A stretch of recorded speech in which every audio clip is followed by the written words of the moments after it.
toog naa fi ñeenti at yoo xam ne benn pantalon ak benn chemise laa dese fii à Kër Mamélage. samay mbokk ñu ngi may dégg samay xarit ñu ngi may dégg.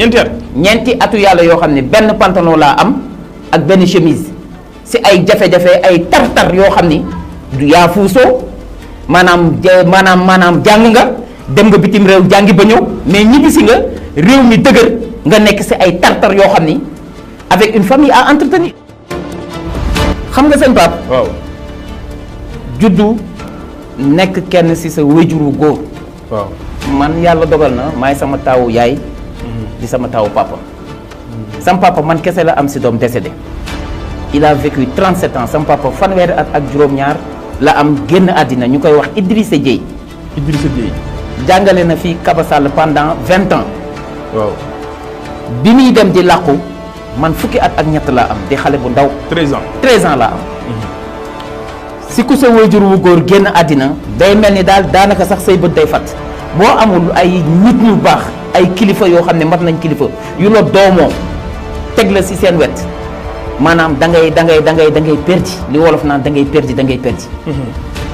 waaye jooyuma dara ndax sëñ Muniru Njëgeen mi nga xam ne daf maa téye waaye sëñ Modou Dieng Baye defal yàlla toujours ma wax ko. dafa may dégg dama tudd lu bari yow.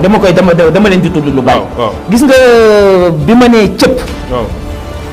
déjà bi ma ganee àddina 11 mois la barkeelu si sama yaay ñu jël ma feral ma jox ma sama maam ak Kër Sambakan 11 mois 11 mois. à l'âge de 11 mois meewu gigos bii. waaw laa daan barkeeloo.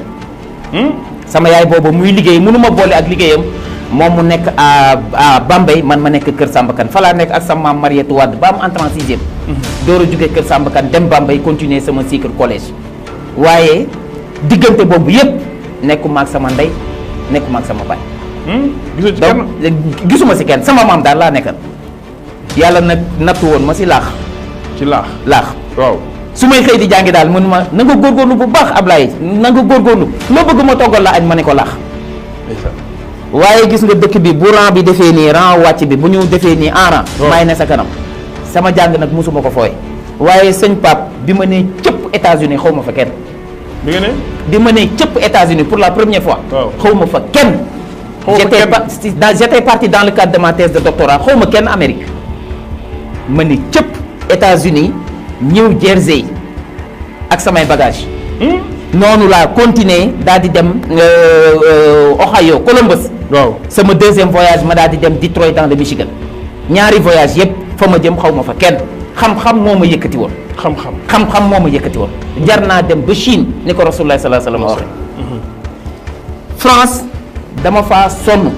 da nga sonn loolu dama sonn France. am na ay moment yu la marqué yoo xam ne dañ nga fay métit. daawoo dem sax ba nar a découragé. non ba nar a découragé pour te dire que xëy naa benn bis aw ma lu ma añee aw ma lu ma ndekkee paquetu lentille bu yàgg laa fekk sama armoire sama xarit yi ma miin dégg nañ ma koy nettali. ma xëy war a jàngi aw ma lu ma lekk mais foofu c'est fréquent amoo bourse amoo aide boo amul liggéey Pape Sénégal li mu ñàkk ci ay intellectuels de haut niveau yoo xam ni ils ont le bac dem après le bac gënul naam possible na mais gënul mais da ngay dem xoolal sa emploi du temps dafay fees. doo mën a liggéey à côté boo amul bourse amoo ku la dimbali maanaam di la yónnee xaalis mais collecteel fii difficilement 100 000 francs yónnee ko fa jeune étudiant ba 153 euros la fay doon mënul sax fay luyaas man nekk ci situation yooyu. mais paquetu lentille boobu laa jël daal di koy baxal daal di koy kii. fa ma doon liggéeyee noonu nga xam ni si minuit laay xëy ba 6 heures du matin 2 heures de temps lañ ma doon fay comme porteur de presse dans le 16e arrondissement de Paris. là où vivent les milliardaires et les millionnaires de la France man maa yoreen seen livraison journal Le Figaro chaque guddi j'avais le code de tous les appartements. yàlla mooy sama borom tiim na ma. benn bi sëñ Pape la nuit man ak police ñoo daan fanaan ba bët set te xamuñu ne aw ma kayit. njortu na ndeg nii kii di liggéey nii. si guddi gi nii. ben il doit être légal. mais aw ma kayit. mais am naa carte d'étudiant je suis légalement inscrit à l'université. mais aw may kayit parce que expliqué woon naa la dernière fois. léegi bi ma ñëwee dugg si benn kër fekk fa benn waaye mu teg ma fetal. mu teg la.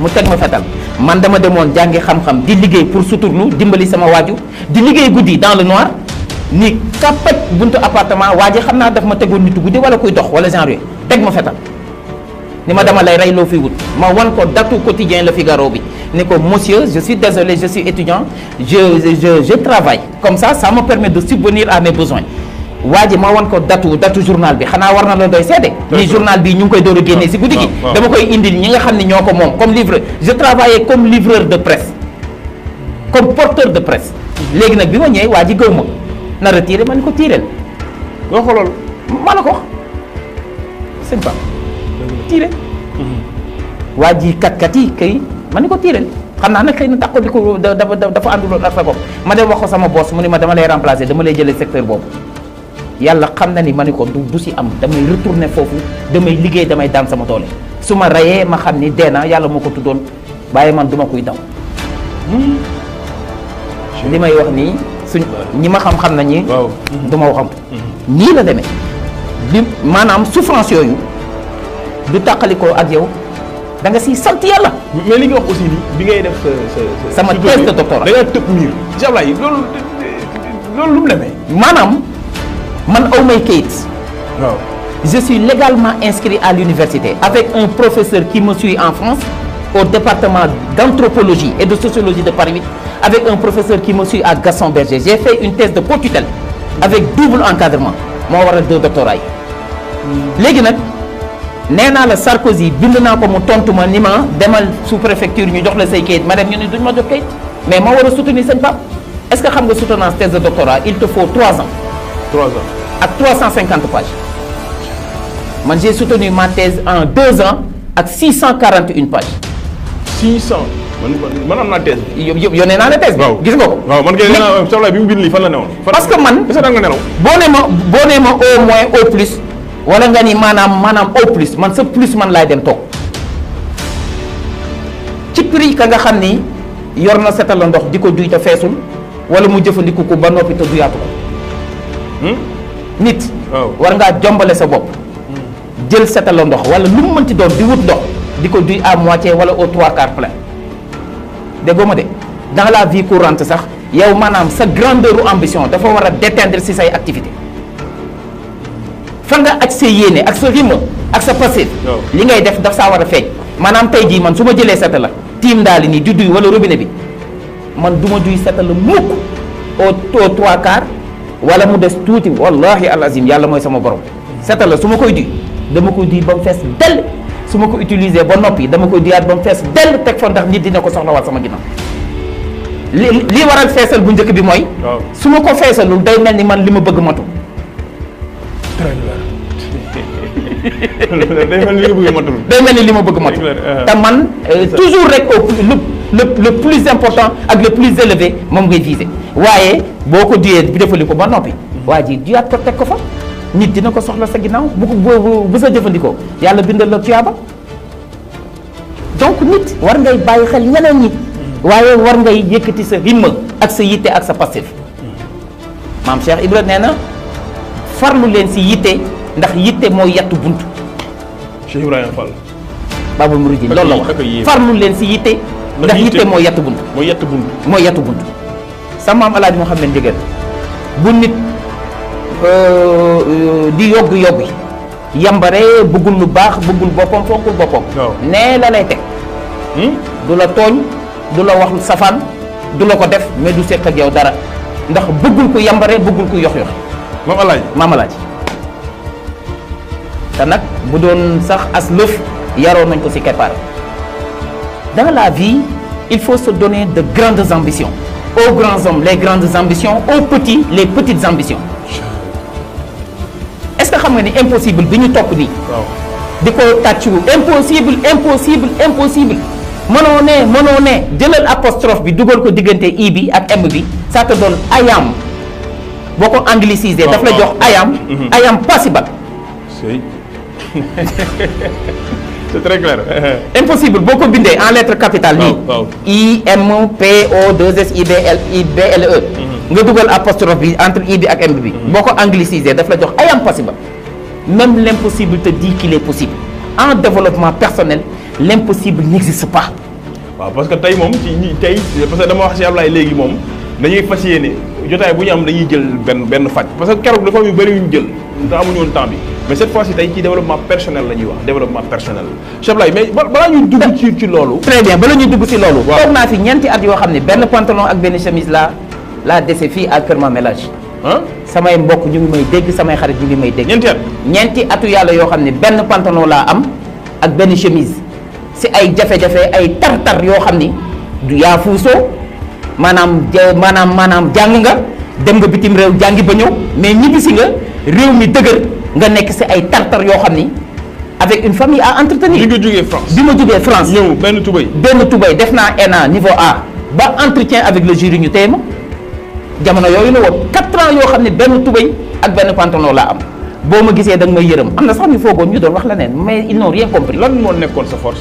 lan moo nekkoon sama force mooy wallahi dama daan diisoo ak suñu borom nee naa la jumaay Kër Mamélage yi wéet naa fa ba tay laaj ko Pa Diallo moom ñeenti at yoo xam ni boo jumaa de boo ñëwee gis nga buñu daan julli it damay bàyyi ba ñu kàbbar ma dem fa rang bi yam fa lay lal sama sijaada toog ndax du ma am yére yu ma sol góor bu naan Pa Alaaji Gool Njegeen njabootam ñu ngi may dégg fekk na ma fa buntu kër sëñ Bay di aar ni ma Ablaye looy def fii fekk moom si dëddu àddina woyof buggul mbooloo buggul fës foofu la daan lab fii maanaam day bàyyi ba ñu kàbbar mu ñëw fekk fii rang bi yam fa lay kàbbar mu ñëw fekk ma fa man it loolu laa doon wut ñu kàbbar nga xam ne le strict nécessaire laay fekk ñibbi am yoonu julli ndax au moins lu ma sol pantalon ak chemise laa julli jee jour boobu tabaski xaw ma ko rek paa bi fekk ma fa di jooy nii soo ma ko waxoon ma jox la loo sol mais loolu lépp sëñ Pape dama see sant suñu borom yàlla moo am ndax boo jàngee ba noppi à l'université yàlla daf lay dugal beneen université pour nattal la kaay ma nattu la mooy kaay ma nattal la. voilà mooy l'université de la vie. l'université de la vie et ça passe par les épreuves moo tax mën nga ko tuddee l'université des épreuves tubaab naan ko la traversée du désert. ci noonu ñàkk nga fi sa doom. ñàkk naa fi sama doom. ci ay conditions yu doy waar. ba tey ci ba fii may wax ak yow nii. ba tey ci jafe-jafe tartar yi. ay tartar. nga ñàkk sa doom. ma ñàkk sama doom ci conditions yi doy waar muy sama taaw ma tuddee woon ko yonent bi sallallahu alayhi wa sallam muy Mouhamadul Amin Abdoulaye Dieye dans des conditions extrêmement difficiles. nan nga ko dundee. am kilifa sax moo tax sax affaire bi yam fii am kilifa waaye doy na kéemaan waaye akama see sant yàlla ndax munoo étudiants yi dégg nouvelle bi ñëw professeurs yi dégg nouvelle bi ñëw ngay un professeur de développement personnel ngay un professeur de psychologie ngay un universitaire enterrement ba say étudiants wër la ngay salit di rouler dans la boue di jooy di tàqalikoo ak sa sabo dañ naan kii lan ñu daan jàngal classe mais lii firiwul lool ma doyloo suñu borom muñ damaa muñ da nga amul pexe wala da nga muñ. non damaa muñ parce que sëñ Pape. waaw kenn du fekk nit mu toog ak gileem gu nu méchoui ñu naan ko muñal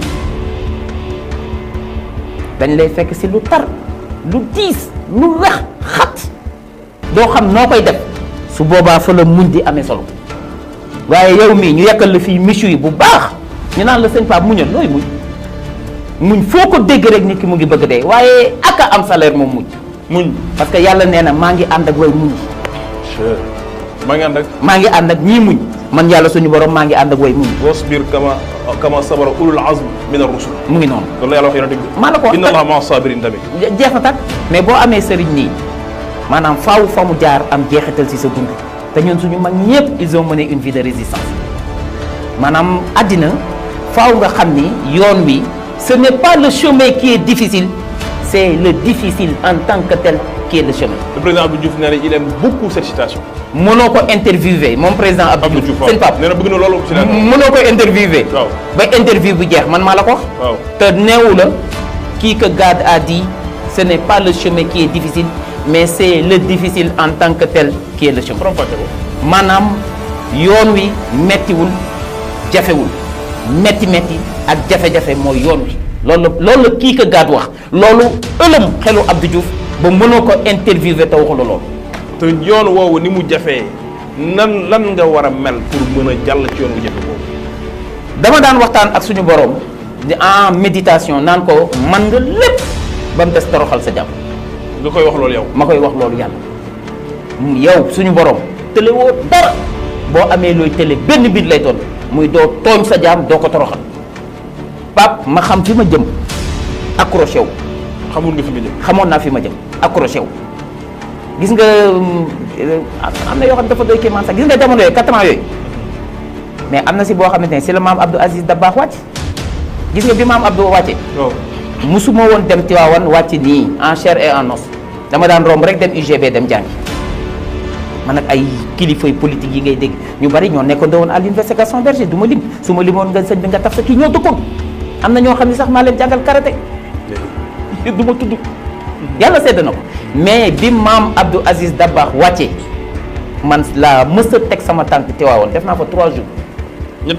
ñetti fanu yàlla. ci dem bi nga fa dem noonu. dem bi ma fa dem noonu jaale ji de def naa fa 3 jours yàlla mooy sama borom sëñ Pape bu bëccëgee ma ne si xew mi cérémonie bi togg yi raxas yi barkeelu xam lan moo nekk si liggéeyal nit yàlla bu guddee ma dem tëdd si wetam nelaw pendant 3 jours te loolu lépp jamonoy jafe-jafe yooyu la ma fekk. ci jamono jafe-jafe ci jamonoy jafe-jafe yooyu sëñ Pape nee naa la. Ce n'est pas parce que les choses sont difficiles que nous n'osons pas. C'est parce que nous n'osons pas que les choses sont difficiles. c'est wallahi dëgg la. Sortir de ta zone de confort. C'est ce dont on a besoin. Parce que ñu bari dañuy ragal a oser ragal a nekk lu tax ñuy ragal aussi mooy dañuy jàpp peut-être lii dafa difficile bu ko réussir rek yooyu aussi. waaw le développement personnel. waaw. Le développement personnel xam nga day doon benn science boo xam ni mu ngi ci biir psychologie. Le développement personnel appartient à la psychologie, est une entité disciplinaire de la psychologie. Et la psychologie est une science qui appartient à la catégorie des sciences humaines et sociales. Xam nga 2 catégories de sciences ñoo am. Les sciences exactes, dites rationnelles, dites pures, dites dures. Exemple maths, physique, chimie, PC, SVT, etc. Astronomie, etc. Il y a une autre catégorie de sciences qu'on appelle les sciences humaines et sociales. Elles sont apparues suite à la révolution industrielle en Occident, suite à un chaos social généralisé causé par cette révolution industrielle dans ses effets pervers et collatéraux. Il fallait l'émergence d'une nouvelle forme de science capable de prendre en charge les problématiques humaines et sociales. C'est en ce moment-là que les sciences humaines et sociales sont nées. Exemple, psychologie, anthropologie, sociologie, économie. L'économie n'est pas une science exacte, c'est une science sociale et humaine. Parce que dans la vie, c'est la comptabilité et la statistique qui sont des sciences exactes. Mais l'économie est une science humaine. Donc, c'est dans cette psychologie-là qu'est logé le développement personnel. C'est-à-dire, il y a un fort potentiel humain, intarissable, inconnu, inexploité, qui dort en l'homme et qu'il faut réveiller, qu'il faut éveiller. Et c'est ça la finalité du développement personnel. La médiétique socratique, l'art de faire accoucher les esprits. Tout à fait. mais Cheikh Ablaye nan nga koy réveiller. xam nga loolu nga ni kon nit ku nekk am na lu ne ci yow nga xam ko nga ñàkk ko xam. nit ku amul njariñ amul, nit ku amul solo amul. Nit mooy réere boppam te xam-xam yépp xam-xam bi ci fort gën see kawe mooy xam sa bopp ndax boo xamee sa bopp di nga xam li nga mën li nga mënul li la war li la warul li nga war a ñemee def ak li nga war a jomb loolu xam sa bopp moo la koy may. Est-ce que xam nga ni nit ni nga war a toogee nii sëñ bi da ngaa war a toog yow kese ci sa rukk di jàng sa bopp. toog yow kese ci sa rukk. sama wasila nee na ma nit dañ koy jàng comme ni ñuy jàngee darsu xam-xam noonu la ñuy jàngee nit waaye jàng bi gën a fort. mooy jàng sa bopp. Pape il faut s'auto-éduquer et s'auto-écouter. S'auto-écouter. déglu sa bopp. déglu sa bopp. mais bu déglu sa bopp lu mu lay wax. Est-ce que xam nga ni boo toogee nii si je parle aux étudiants il faut prendre le temps de s'auto-écouter et de s'auto-connaître parce que dans la vie toute génération a une mission soit à accomplir soit à trahir et chers étudiants chers jeunes sénégalais ne soyez pas de ceux qui vont trahir leur mission mais soyez de ceux qui vont accomplir leur mission et le développement de ce pays nous incombe à nous tous. Il faut que chacun y mette du sien pour que le Sénégal se redresse. C'est comme une vache à terre. Il faut que tu mettes ta main de l'autre côté, moi de ce côté-là. deux autres de l'autre côté, prip, et on donne le signal. Si on soulève ensemble et de manière concertée et coordonnée, la vache va se redresser sans aucune peine ni difficulté. Très clair. Donc développement Sénégal du état kese du société civile kese du opposition kese du étudiant bi kese du parent bi kese ku si nekk ak sa làccu responsabilité. nan ngay dégloo sa bopp. nan ngay dégloo sa bopp la méditation moo lay permettre nga connaître sa bopp. Le prophète de l'islam a dit en chaque musulman dort un sixième sens. Prenez le temps d'écouter ce sixième sens là et de l'éveiller. sallallahu alayhi wa sallam. Sallallahu alayhi wa sallam. Le prophète. Est-ce que xam nga ni lorsque tu dois choisir sëñ Pape question de développement personnel. Lorsque tu dois choisir deux choses,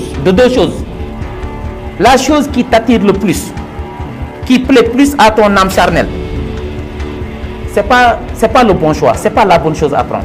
ah bon. maa la ko wax la ngay ragal di ko daw ñemewoo ko loolu mooy li gën ci yow. la ngay ragal di ko daw. la ngay ragal di ko daw. maanaam ñaari mbir boo si waroon tànn tey. bii neex la intéressé la attiré la bële ñeme woo ko quoi amoo courage pour dem jël ko booba noonu c'est le bon choix parce que seytaane li gën si yow daf la koy ragalloo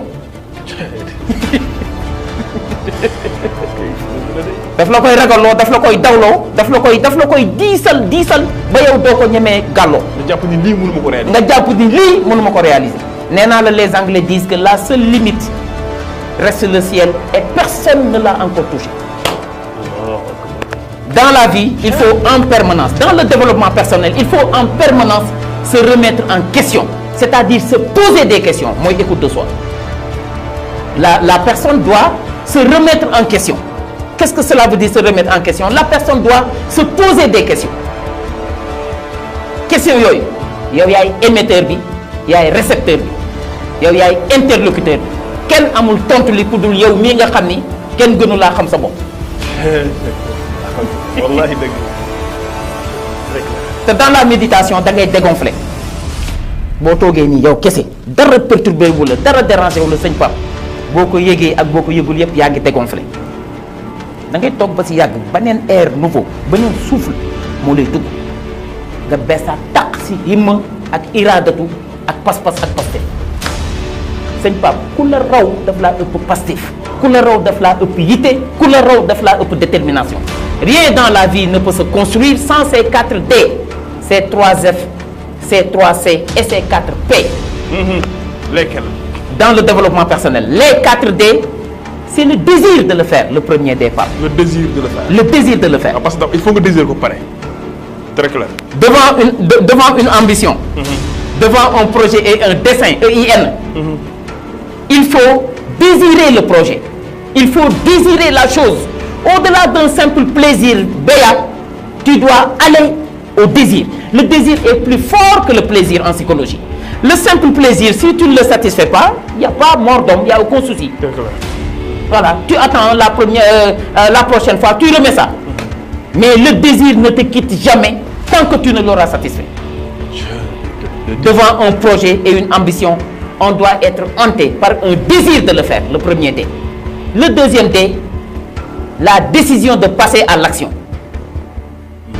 sëñ Pape Wolof Njaay nee na kenn du jëf ba raw la nga fas yéene di wax ba dab ko. déedéet. Wolof nee na. waaw kenn du jëf ba raw la. waaw nga fas yéene di wax ba dab ko amul. amul fenn. La décision de passer à l'acte, à l'action. Tu sors de la simple parole vaine et déconstructive, tu rentres dans le domaine de l'action novatrice et constructive. jëf muy jëf. jëf nañu bàyyi ba dem yombal xiyam. ni ko maam Cheikh waxee.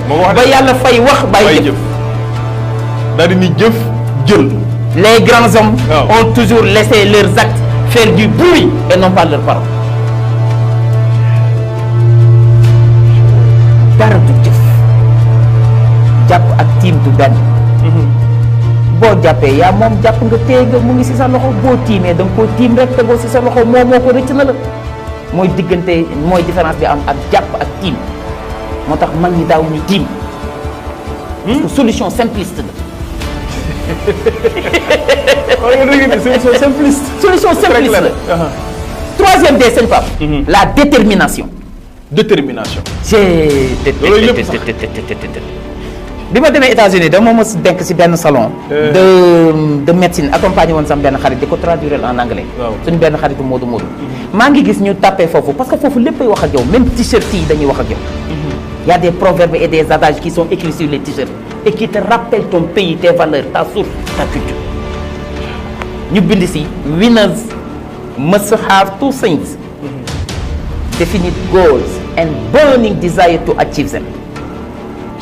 Ceux qui gagnent, les vainqueurs, doivent avoir deux choses fondamentales: des objectifs clairement définis et une volonté ardente de les réaliser. Réalisation, ça nous ramène à l'action. La détermination, c'est pas. Détermination. Dara du détermination ma wax la naka laa koy assimiler. waaw. mais jëlal sa oto di dem Dakar. waaw. songu AIBD bi sëñ Pape. am nga droit reculer wala ngay dellu ginnaaw. jërëjëf. loolu mooy détermination.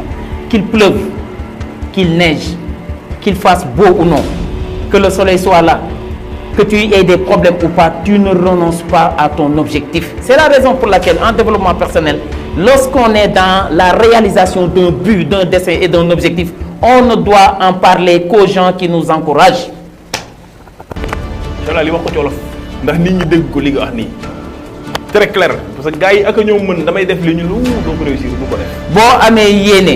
wala nësër wala mbëbët bu baax bu kawe bu si waxtaanal ak kudul koo xamante si daf lay yokk jom daf lay yokk yitte daf lay yokk passif daf lay encouragé ba boole la sax ak ay nit ñoo xam ni dinañ la jàppale pour mbir mi taxaw. détermination. la détermination sëñ Pape. waaw dara du détermination.